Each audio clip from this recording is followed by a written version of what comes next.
Today marks an important anniversary in Beatles and rock and roll history.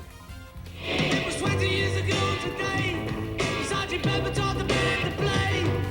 Coming up, we'll talk to one of the people involved in the making of the Sgt. Pepper album, plus where musicians can go locally to sound like a Beatle. It was 40 years ago today the Beatles released a little record called Sgt. Pepper, now widely considered the most important album of the rock and roll era.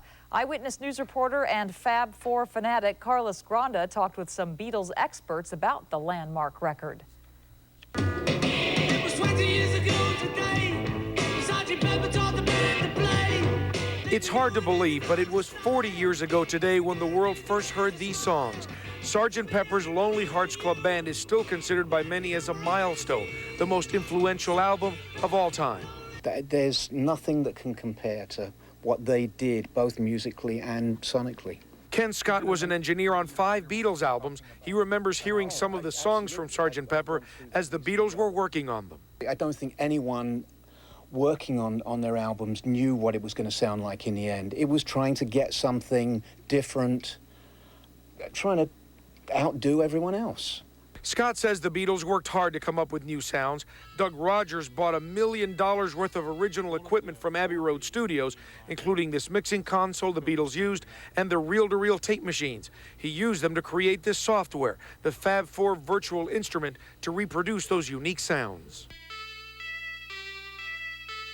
Armed ourselves with the right equipment. We made sure we had every piece of equipment they used. We had all the elements there to put this together and to pull it off. And I think we have. I think it sounds fantastic. I think it was just the freshness of it and the unique sound at the time. Chris Carter hosts the weekly radio show Breakfast with the Beatles. He says the Beatles and the world were changing in 1967, and this album became the sound of a generation. They needed to reinvent themselves, and I think it was Paul who said, you know what we're going to do? We're going to go and be the greatest studio band ever, and we're going to start spending our time in the studio.